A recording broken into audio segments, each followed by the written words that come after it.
एवं प्रसन्न मनसो भगवद भक्ति योगतः भगवत तत्व विज्ञानम मुक्त संगस्य जायते। एवं प्रसन्न मनसः भगवद भक्ति योगतः भगवत तत्व विज्ञानम मुक्त संगस्य जायते। इस प्रकार एवं शुद्ध प्रसन्न मनस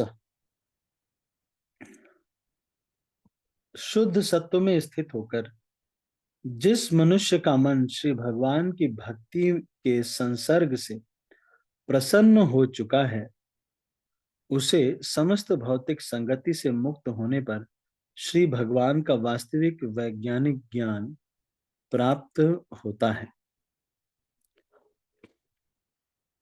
तो आप ध्यान दीजिए, और आप लोग वीडियो ऑन कर सकते हैं। मैं नहीं ऑन करा तो मुझे यहाँ पे नेटवर्क की वजह से है, लेकिन आप लोग वीडियो ऑन कर सकते हैं, क्योंकि आप वीडियो ऑन करेंगे तो मुझे दिखेगा ना कि समझ में नहीं आ रहा है या आ रहा है। चेहरा देखने से पता चलता है ना कि रिलेट कर पा रहे हैं कि नहीं कर पा रहे। और कोई डर भी नहीं, जूम जूम पे है तो कोई डर की बात नहीं है। कौन टमाटर फेंकेगा यहाँ से, है कि नहीं? मान लो कोई बहुत ही खराब मेकअप करके आ गया, तो क्या करना, यहाँ से टमाटर डाल देना? कभी भी नहीं। ठीक है, आप वीडियो ऑन कर सकते हैं। इस प्रकार शुद्ध सत्व में स्थित होकर जिस मनुष्य का मन श्री भगवान की भक्ति के संसर्ग से प्रसन्न हो चुका होता है, उसे समस्त भौतिक संगति से मुक्त होने पर श्री भगवान का वास्तविक वैज्ञानिक ज्ञान प्राप्त होता है। श्रीमद् भगवद गीता 7:3 में कहा गया है कि हजारों सामान्य मनुष्यों में से कोई एक भाग्यशाली होता है जो जीवन सिद्धि के लिए प्रयत्न करता है। अधिकांश मनुष्य रजोगुण तथा तमोगुण से प्रेरित होते हैं, और इस प्रकार वे काम, इच्छा, लोभ, अज्ञान तथा निद्रा में सदैव लिप्त रहते हैं। तो रजोगुण और तमोगुण से प्रेरित व्यक्ति का लक्षण क्या है? जो व्यक्ति रजोगुण और तमोगुण से प्रेरित है, वो क्या करेगा? काम, इच्छा, लोभ, अज्ञान और निद्रा, इसी में हमेशा सोते रहेंगे, सोते ही रहते हैं। अज्ञानता में हमेशा रहेंगे, लोभ बना रहेगा, इच्छा, बहुत सारी इच्छाएं हैं, और काम, ये जिसके अंदर है वो पता चलता है कि वो तमोगुण और रजोगुण से प्रेरित है। ऐसे अनेक मनुष्य रूपी पशुओं में से कोई एक ऐसा वास्तविक रूप में मनुष्य होता है जो मानव जीवन की जिम्मेदारी को जानता है और निर्दिष्ट कर्तव्यों का पालन करते हुए जीवन को पूर्ण बनाने का प्रयास करता है। तो बहुत ही रेयर कोई व्यक्ति भक्ति में आता है। इतने लोगों से मिलने के बावजूद भी, इतने लोग होने के बावजूद भी आप देखेंगे कि बहुत ही रेयर ही है कि कोई एक व्यक्ति भक्ति में आता है और बना रहे। शुरू शुरू में आ भी जाते हैं, लेकिन भक्ति करते रहें ये बहुत मुश्किल रहता है। बहुत कम ही लोग ऐसे होते हैं। जीवन में इस प्रकार की सफलता प्राप्त किए हुए हजारों व्यक्तियों में से कोई एक व्यक्ति भगवान श्री कृष्ण के विषय में वैज्ञानिक ढंग से जान सकता है। श्रीमद् भगवद गीता 18:55 में ही कहा गया है कि श्री कृष्ण के विज्ञान को केवल भक्ति योग की प्रक्रिया द्वारा जाना जा सकता है। ठीक इसी बात की उपर्युक्त श्लोक में पुष्टि हुई। कोई भी सामान्य व्यक्ति, यहाँ तक कि जिसने मानव जीवन में सफलता प्राप्त कर ली है, वह भी श्री भगवान के विषय में पूर्ण रूप से वैज्ञानिक ढंग से नहीं जान सकता। मानव सिद्धि में, जीवन में सिद्धि तभी प्राप्त होती है जब वह यह समझ लेता है कि पदार्थ का प्रतिफल वह नहीं अपितु आत्मा है। तो मानव जीवन की सफलता क्या है कि कोई व्यक्ति सबसे पहले तो ये जाने कि वो भौतिक नहीं है, आध्यात्मिक है। तो हम सब लोग आत्मा हैं, ये जो बाहर का जो शरीर है ये हम नहीं है। तो जब कोई व्यक्ति, मनुष्य जीवन का सार्थकता ये है कि कम से कम इतना पता चले कि हम ये शरीर नहीं, हम ये आत्मा है, हम ये शरीर नहीं है। अब ये शरीरों का ही सारा गेम चल रहा है, किसी का सुंदर शरीर है, किसी का तो जीवात्मा इतना ज्यादा इसमें फंस गया है, शरीरों में इतना फंस गया है कि वो अब सोच रहा है कि शरीर ही होऊंगा मैं। तो इसी शरीर से सारे संबंध हैं, इसी को बिस्किट खिलाता है, इसी को नमकीन खिलाता है, इसी को सब कुछ। तो अब इससे निकल पाना उसके लिए बहुत मुश्किल हो गया। लेकिन हम लोग ये शरीर है नहीं। ये जो बाहर का कपड़ा है ये बस चमड़ा है, मांस है, हड्डी है, इन सब का बना हुआ एक लोथड़ा है। ये हम शरीर नहीं। आत्मा जो इस संसार में है, हमारे हृदय में रहती है, वो इसको चलायमान रखती है। क्योंकि इतनी मेहनत इस शरीर के लिए लोगों को भी करते हुए देखते हैं, हम भी करते हैं, खूब इस शरीर को पुष्ट करते हैं। इसलिए इतनी मेहनत करने की वजह से ये जो शरीर है, ये फिर हमको विश्वास हो जाता है कि हम ये शरीर ही है। लेकिन हम ये है नहीं। बाहर का ये केवल एक ड्रेस है। क्या ना गाते ना, कबीरदास जी गाते कि चादर ओढ़े शंका मत करियो, ये 2 दिन तुमको दीनी। मूर्ख लोग भेद नहीं जाने, दिन दिन मैली कीनी चदरिया रे, झीनी रे झीनी। है कि नहीं? वो क्या कह रहे हैं? कह रहे ये जो कपड़ा है बाहर का कपड़ा है ना, नहीं। तो ये जो है, अष्ट कमल का चरखा बनाया, 5 तत्व की पूनी, 9-10 मास बुनन को लागे, मूरख मैली किन्हीं चदरिया ये। है कि नहीं? इसमें क्या कह रहे हैं कि अष्ट कमल का ये जो सहस्त्र सार चक्र इत्यादि है ना, नहीं, जो कुंडलिनी है, उसके चक्र पे ये 5 तत्व का एक जैसे मिट्टी का कुम्हार जो होता है, वो चक्र घूमता रहता है, उसके ऊपर मिट्टी रखता है और उससे फिर कोई घड़ा बना देता है या कुछ बना देता है। उसी तरह से इस अष्टकमल के चक्र पे ये शरीर जो है मिट्टी और 5 तत्व से ये शरीर बना है। तो ये शरीर बना हुआ शरीर को देख करके हम बहुत इसमें आप्लावित हो गए हैं। हम इसी को समझते हैं कि यही सबसे श्रेष्ठ है और यही हम हैं। इस तरह से व्यक्ति बहुत इसी में ही, तो ये शरीर हम है नहीं। ये बाहर बाहर का केवल चमड़ा है, मांस, हड्डी, खून, ये सब का बना हुआ एक चमड़ा है, बस एक पैकेजिंग है। तो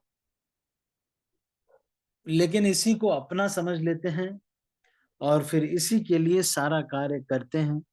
लोग भी सब इसी के लिए कार्य करते हैं। तो जिस व्यक्ति को ये ज्ञान हो जाता है कि हम पदार्थ नहीं है, हमारा वास्तविक संतुष्टि आत्मा की संतुष्टि है, और वो आध्यात्मिक भोजन जब उसको मिलेगा तभी वो संतुष्ट होगी। तो हम ये शरीर तो एक दिन चला जाए। अभी मान लो हम बात कर रहे हैं, सब कुछ हो रहा है, पता चला कि किसी से गुस्से में बात किया, और टेंशन आजकल इतना सारा होने लगा है। मैं सभी भक्तों को वार्न करना चाहता हूँ, आप टेंशन कम लीजिए। ऐसी चीजों में, टेंशन वाली चीजों में, टेंशन वाले लोगों से जितना हो सके दूर ही रहिए। टेंशन की वजह से सारे प्रॉब्लम्स हो रही हैं आजकल। बीपी भी, शुगर भी, थायराइड भी, ये सारी चीजें किसके वजह से होती हैं? टेंशन की वजह से। आजकल कुछ लोग जो प्रीचर्स हैं, प्रचारक भी हैं, वो भी बहुत टेंशन ले लेते हैं। क्यों? क्योंकि वो क्या करते हैं, घर में किसी की शादी करा रहे हैं तो फिर बहुत सारी जिम्मेदारी ले लेते हैं, भक्तों की भी, है ना, बहुत सारी जिम्मेदारी ले लेते हैं। फिर अ, किसी के शॉप करा रहे हैं, किसी को दुकान कहाँ पे करनी है वो करा रहे हैं, और लाइफ में बहुत सारी चीजों में बहुत ज्यादा इन्वॉल्वमेंट हो जाने पर क्या होता है कि टेंशन उनको बहुत ज्यादा हो जाती है, वो वकील के जैसे काम करने लगते हैं। फिर वो इनसे उनसे मैरिज ब्यूरो के जैसे फिर मैरिज शादी करा रहे हैं, फिर पता चल रहा है कि शादी में उन लोगों का झगड़ा हुआ तो वो भी झेलो। फिर उसके बाद उन्होंने, तो इसीलिए जो काउंसलर्स हैं या जो प्रचारक हैं उनको भी बहुत ज्यादा भी किसी की लाइफ में नहीं घुसना चाहिए। ठीक है, वो स्पिरिचुअल गाइडेंस देना चाहिए, भक्ति से जुड़ी हुई कुछ अगर है तो उसमें आप किसी और भक्त को, गृहस्थ हैं कोई और भक्त हैं, उनको कह सकते हैं कि आप उनको गाइड कीजिए। इस क्षेत्र में आप काम कर रहे हैं, जैसे मान लीजिए आईटी इंडस्ट्री में कोई जानता है, जैसे मैं, भक्त लोग मुझे भी बोल देते हैं आईटी इंडस्ट्री वाले लोगों को बात करने के लिए। क्यों? क्योंकि मैं उस क्षेत्र में काम किया है।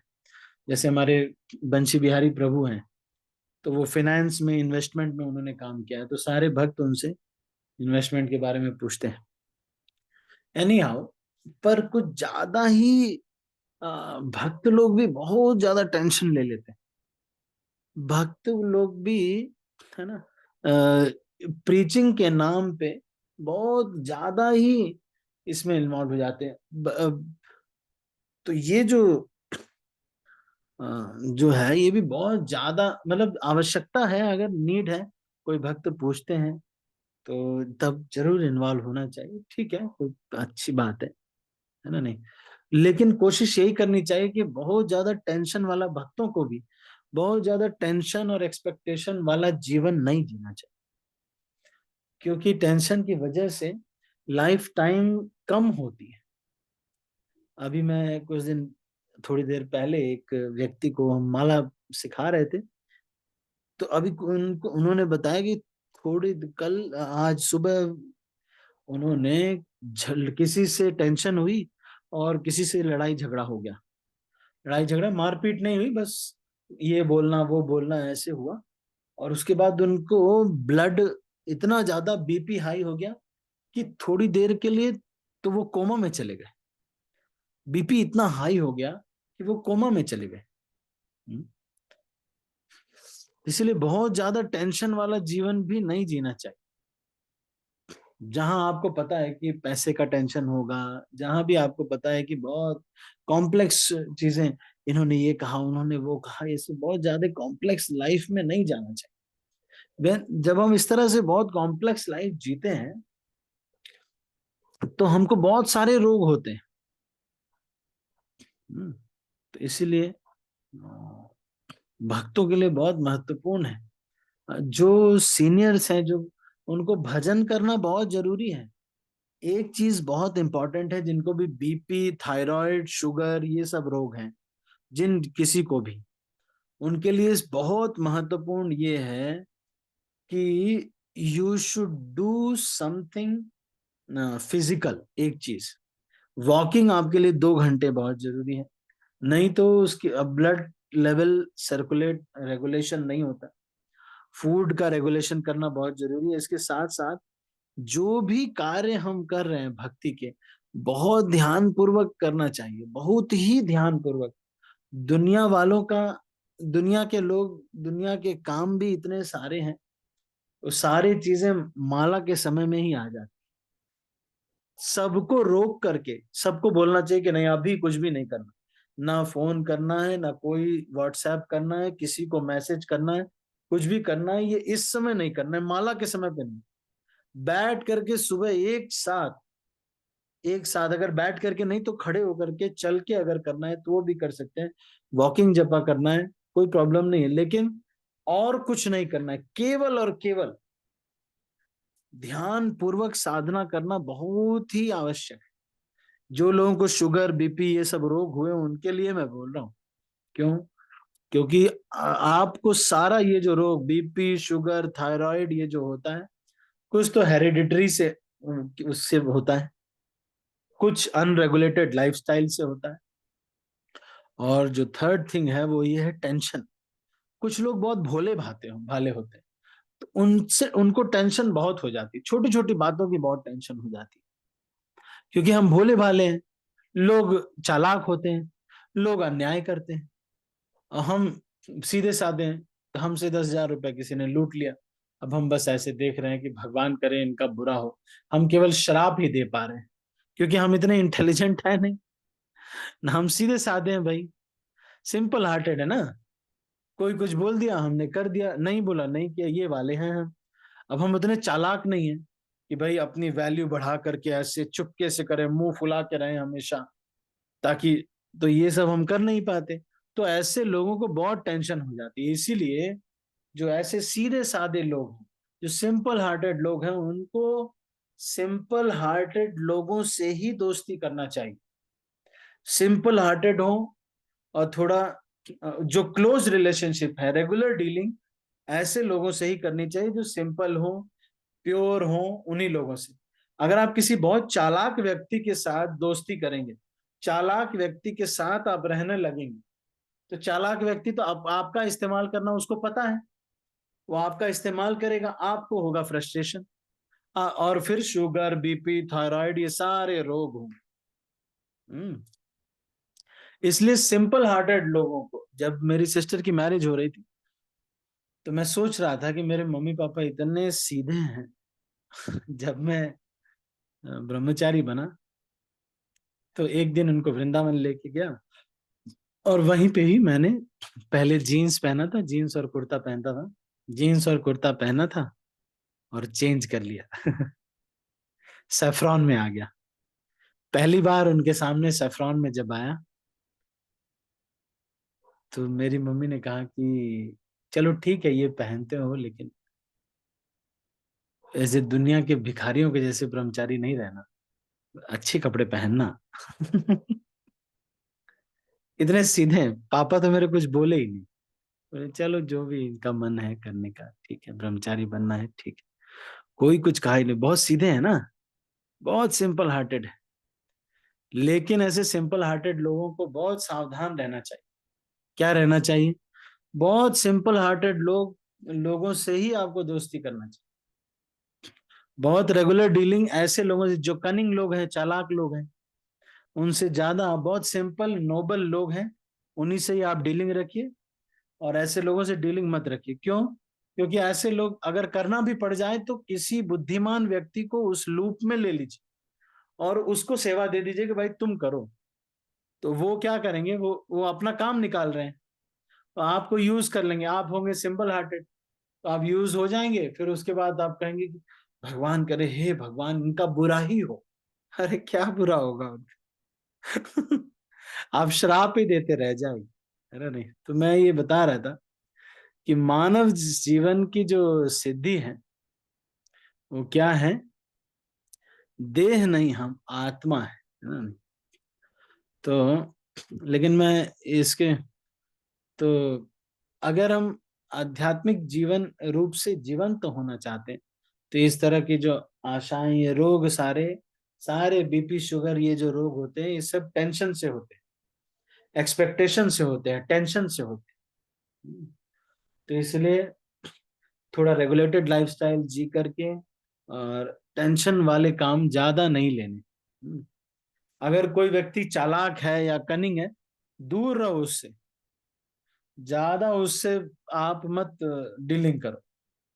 क्यों? किसी और को लूप में ले लो, जो चालाक लोग हैं, आजकल होते हैं ना लोग सब चालाक है, और आप हो जाएंगे यूज। फिर उसके बाद वो ये भी कह देंगे कि तुमने कुछ किया ही नहीं था, और फिर कह देंगे कि तुम ही गलत हो गए, तुमने इतना गलत काम किया। उनकी कितनी भी आप सेवा करेंगे, वो लोग कभी खुश नहीं होंगे। वो कहेंगे कि कमी है, हमें तो कुछ मिला ही नहीं था, तुमने तो कुछ किया ही नहीं हमारे लिए।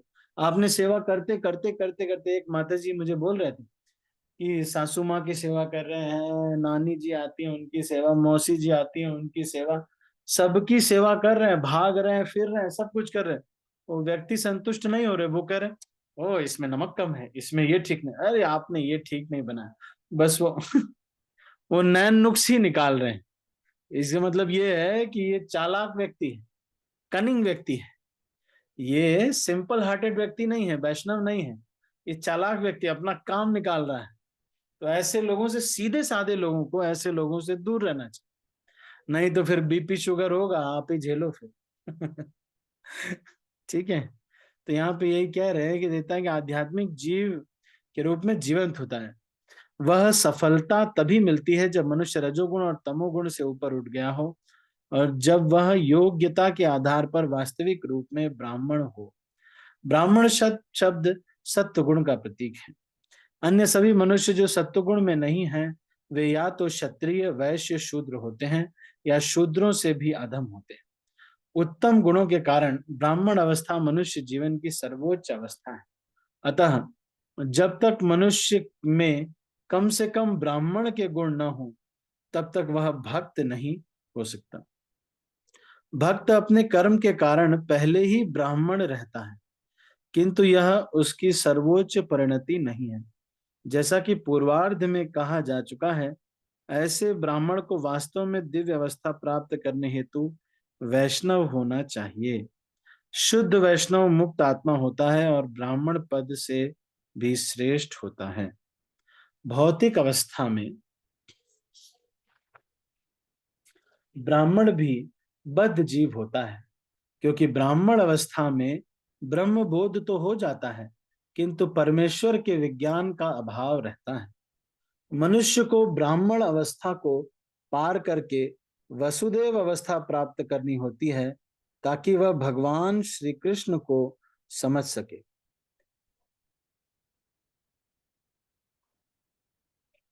परमेश्वर का विज्ञान आध्यात्मिकता के स्नातकोत्तर छात्रों के अध्ययन का विषय है।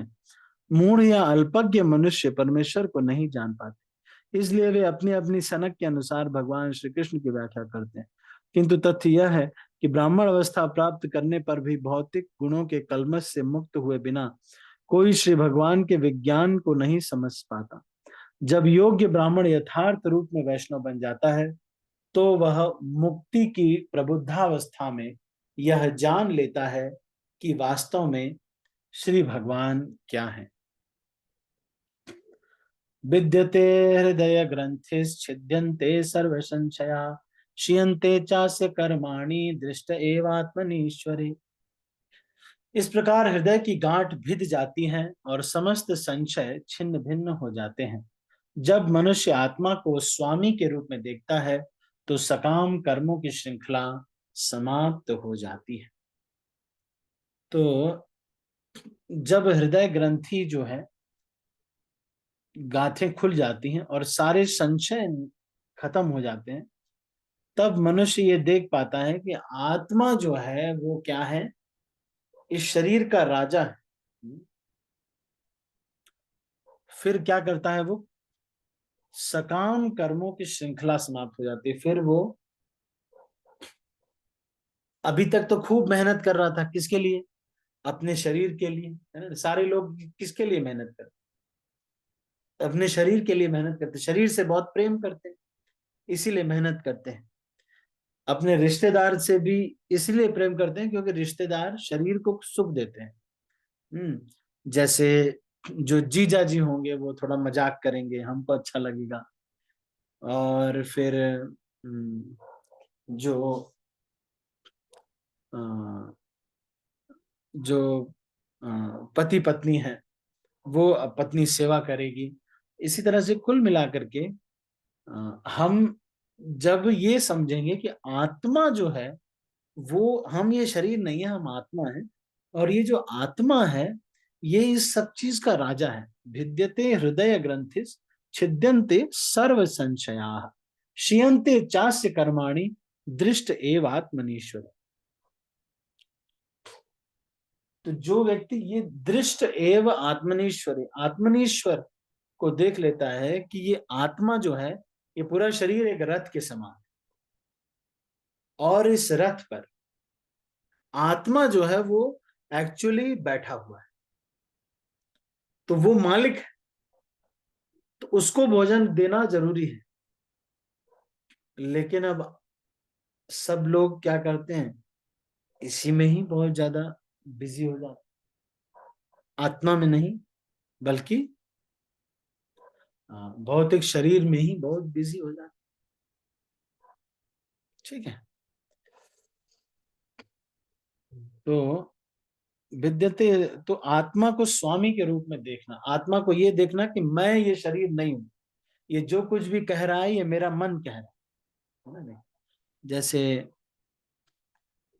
और मैं ये शरीर, आत्म, मन, बुद्धि, अहंकार, ये सब मैं नहीं हूं। मैं न इस दुकान का ओनर हूं, न इस क्लिनिक का ओनर हूं, न मैं डॉक्टर हूं, न कुछ भी नहीं हूं। मैं केवल एक छोटा सा स्फुलिंग हूं, आत्मा। हम्म, मैं ये सब नहीं हूं। क्या हूं मैं? छोटा सा स्फुलिंग हूं, स्फुलिंग हूं जो कि आत्मा है, जो कि भगवान का अंश है। ठीक है। तो वो और आत्मा जो है इस शरीर का स्वामी है, तो इसीलिए जो वो चाहेगा वो करना पड़ेगा। तो सकाम कर्मों की जो श्रृंखला है, तो कोई मन में ये ले लेता है कि भाई मैं ये करूंगा, इससे ये फल मिलेगा, या अपने फायदे के लिए जो भी कर्म करते हैं वो सब सकाम कर्म। All the activities which we do for our own sense gratification, अपनी इंद्रियों की संतुष्टि के लिए कर रहे हैं, तो वो सब सकाम कर्म। कामना सकाम है ना, सकाम कर्म है। और लेकिन जो हाँ, तो यहाँ पर यही कह रहे हैं कि जो सकाम कर्मों की श्रृंखला समाप्त हो जाती है तब, जब इसको पता चल जाता है कि हम तो शरीर नहीं आत्मा है, तो फिर ये जो श्रृंखला है किसकी, सकाम कर्मों के, अब वो कभी भी कोई भी सकाम कर्म करता ही नहीं, सब भगवान को भोग लगा करके ही लेते हैं। तो फिर क्या होता है, तो सकाम कर्मों की जो श्रृंखला है वो समाप्त हो जाती है ना? फिर अपने लिए कोई कर्म नहीं करता है, केवल और केवल भगवान की सेवा के लिए। उसको समझ में आ जाता है कि अपना भोजन, जैसे कोई मॉडल वगैरह होते हैं ना, तो वो जाते हैं तो सीधा सलाद और फ्रूट के पास जाते हैं और वो ही बस वो खाते हैं। मेरे फैमिली में है एक दो जो कि मॉडलिंग कर रही है, माताएं हैं, तो वो लोग मॉडलिंग वॉडलिंग सीरियल्स वगैरह में आती हैं। क्या है पता नहीं कौन कौन से सीरियल आजकल चले हुए हैं। तो वो जो है क्या करती हैं, मैंने देखा ये लोग बस नींबू खा के रह गई। शादी में आई थी, नींबू खाया और खीरा खाया, बस ये उनका है। इतना लेवल पे डाइटिंग कर। मुझे भी कह रहे थे कि मामा आप भी डाइटिंग कीजिए। मैंने मैंने नहीं करना है डाइटिंग, यानी आप जो भी है, पर तो दिस इज, वो समझ रहे हैं कि मेरा सेक्शन सलाद, इसी तरह से हमारा आत्मा का भोजन हमारा सेक्शन। हम्म, हमारा भोजन क्या है, आत्मा का जो भोजन है वो हमारे लिए बहुत महत्वपूर्ण है। तो इसको अभी हम यहीं पर क्लोज करते हैं, हमारा समय हो गया है, 9:02 हो रहे हैं। अ, तो इसके आगे की 21वें श्लोक से आगे की चर्चा हम अगले प्रवचन में करेंगे। किसी के मन में कोई प्रश्न है या फिर कोई टीका टिप्पणी है तो आप कह सकते हैं। बाकी ये मैं सॉल्व कर दूंगा, आप चिंता मत करिए, धीरे धीरे ये सॉल्व हो जाएगा। लेकिन एक बार इस पर चिंतन जरूर कीजिएगा कि ये जो शरीर है ना, ये हम हैं नहीं, हम ये शरीर नहीं, हम तो बस ये, अब क्या करें, हम इसमें फंस फंस गए हैं, लेकिन हम ये शरीर है नहीं, हम तो आत्मा है, जो कि इस शरीर में हम अब हो गया है, लेकिन हम शरीर है नहीं। इसलिए उसको भोजन देना, आत्मा को भोजन देना हमारा मेन वो होना चाहिए। तो ऐसे शरीर को चलाना है, लेकिन ये समझना है कि शरीर आत्मा का भोजन हमारा, जैसे वो मॉडलिंग वाली माताएं है ना, मैं बता रहा था, उन्होंने क्या करना है, सीधा सलाद, नींबू और खीरा टमाटर और फल, बस यही, यही उनका जीवन है। सही मोरा जीवन है रे जीवन, सलाद टमाटर नींबू खीरा। वही उनका जीवन है। वो कोई भी नहीं, वो देखते ही नहीं उधर किधर पनीर बटर मसाला और ये तंदूरी रोटी और बहुत सारी चीजें रखे जो बाकी लोग प्लेट में भर भर के खा रहे, वो नहीं करते। तो ये उस तरह से हमको भी समझना चाहिए कि हमारा भोजन क्या है, आत्मा का भोजन है। ठीक है, तो अभी हम इसको यहीं पर समाप्त करते हैं। किसी के मन में कोई प्रश्न है, या फिर आपको कुछ हिट किया, कुछ ऐसा लगा जो कि आपको आज थोड़ा, तो आप कह सकते हैं, आपने नोट किया, फिर से स्मरण आया, तो आप कह सकते हैं।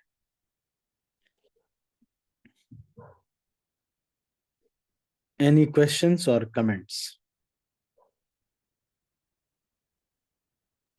हरे कृष्णा प्रभु जी, दंडवत प्रणाम। धन्यवाद प्रणाम।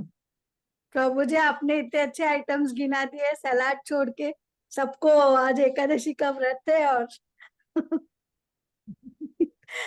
पनीर बटर मसाला क्या कहेंगे, तो सबको भूख लग रही होगी फिर प्रभु जी।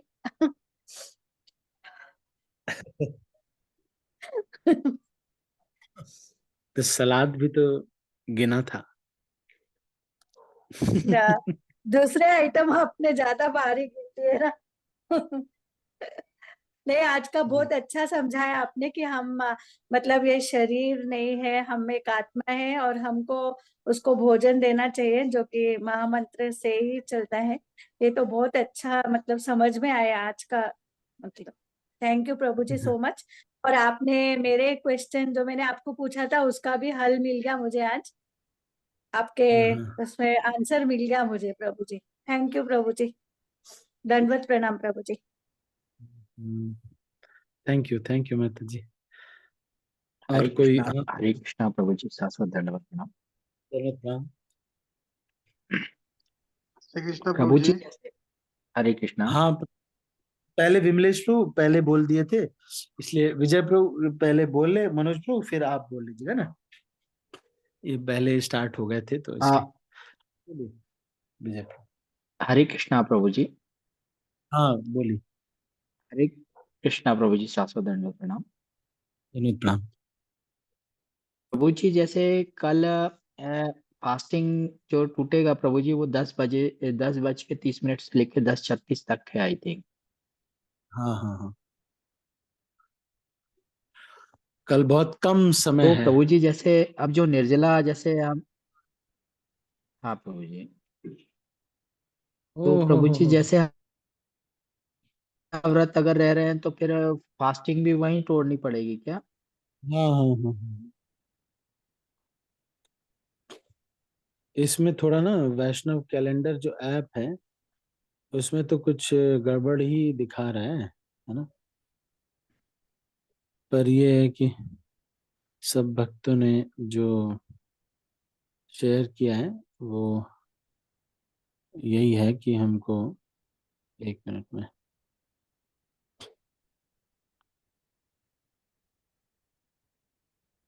हाँ,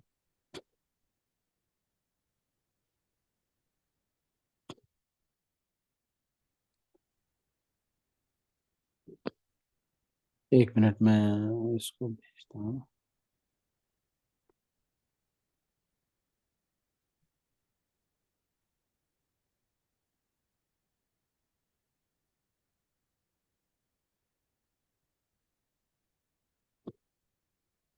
एक मिनट में। इसका एक मैसेज अभी, हाँ ये आया था कि उत्पन्न है कि 26 नवंबर को।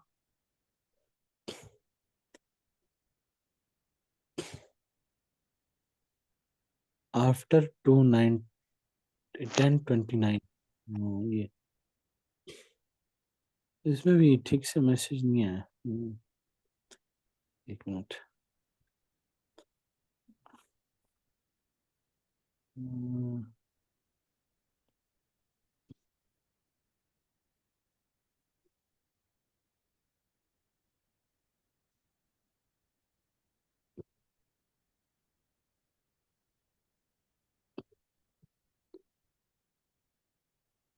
10:39 29। अच्छा, आप लोगों के यहाँ पर तो बहुत कम है ना पारण का समय, है ना?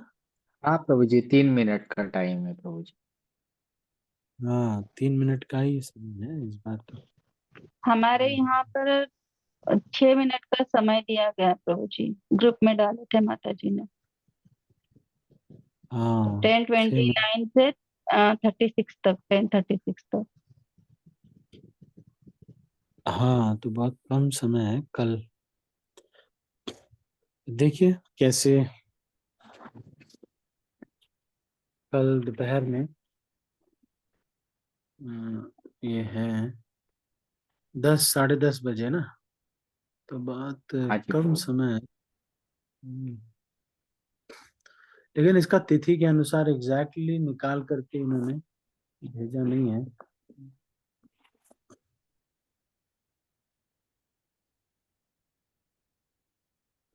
ज्यादा तो यही चल रहा है इसमें।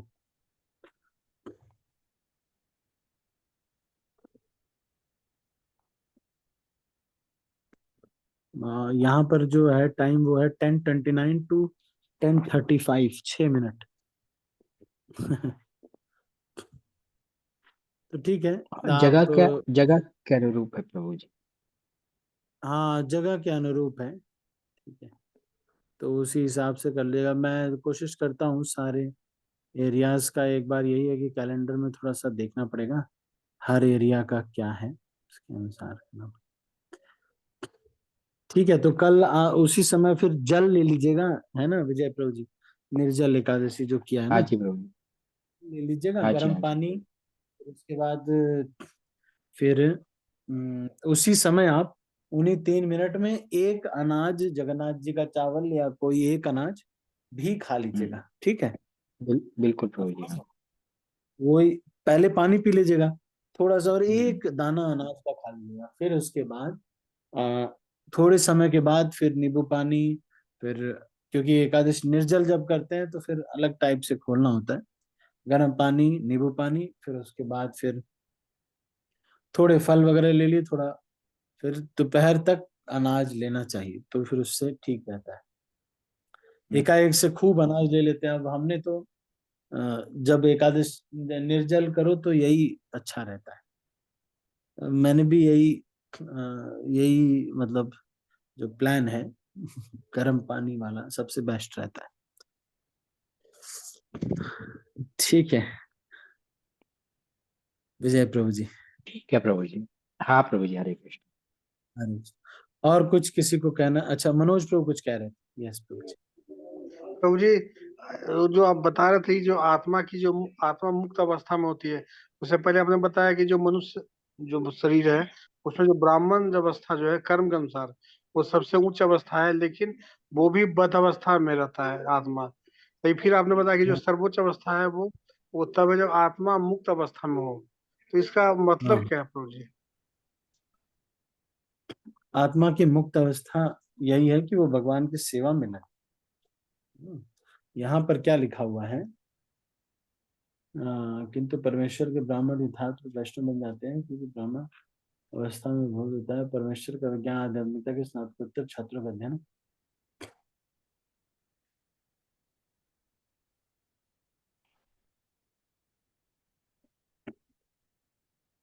इसमें एक जगह पे लिखा हुआ है वैसे,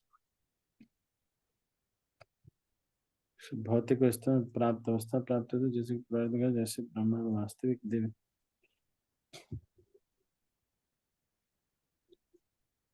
जो ये भौतिक लालसाएं।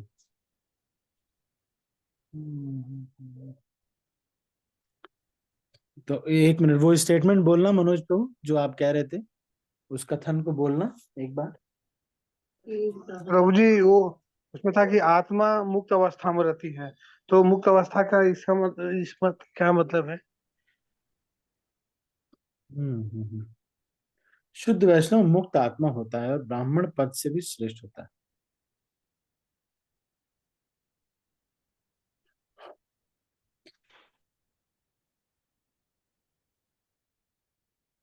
हम्म,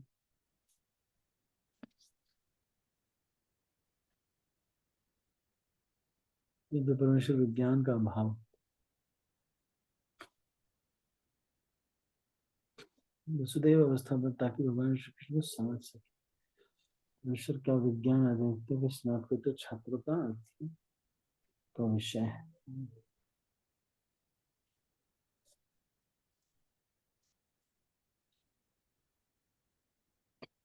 तो भगवान के विज्ञान को समझना, ये वो कह रहे हैं कि मुक्त अवस्था है वो जो व्यक्ति भगवान के विज्ञान को जानता है।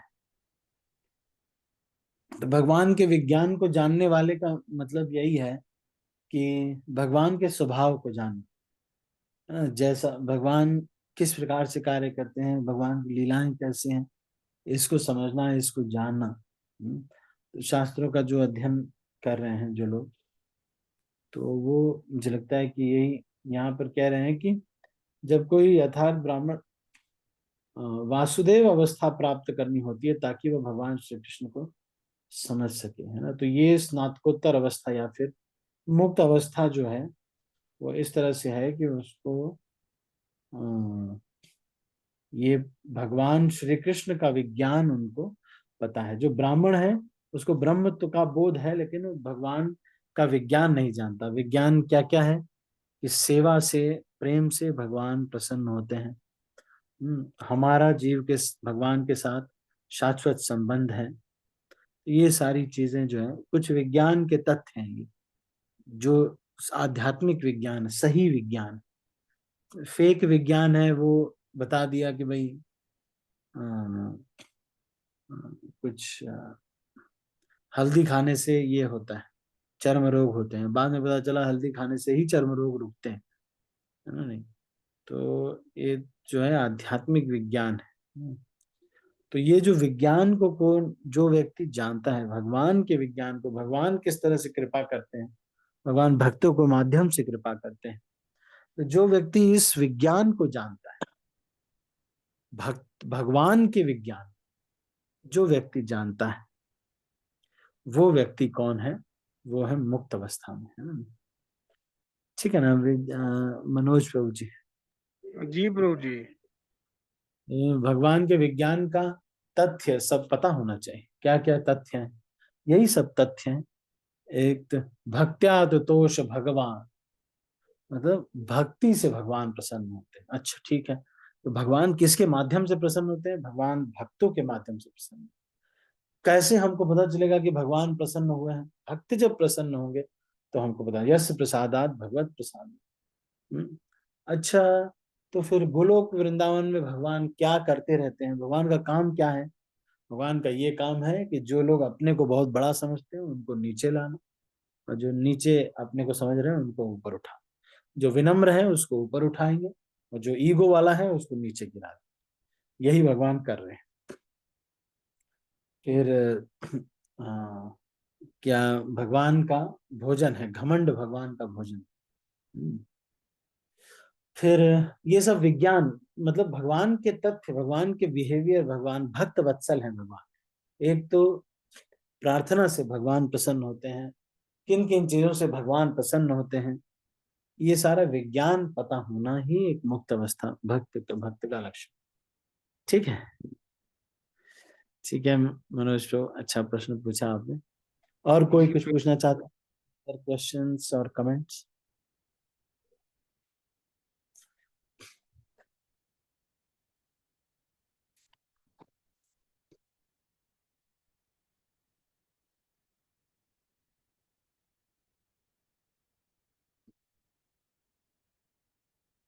ठीक है, तो अभी इसको यहीं पर हम क्लोज कर रहे हैं। 21वें श्लोक से आगे की चर्चा हम अगले प्रवचन में करेंगे। अब आप सब भक्तों का बहुत बहुत धन्यवाद।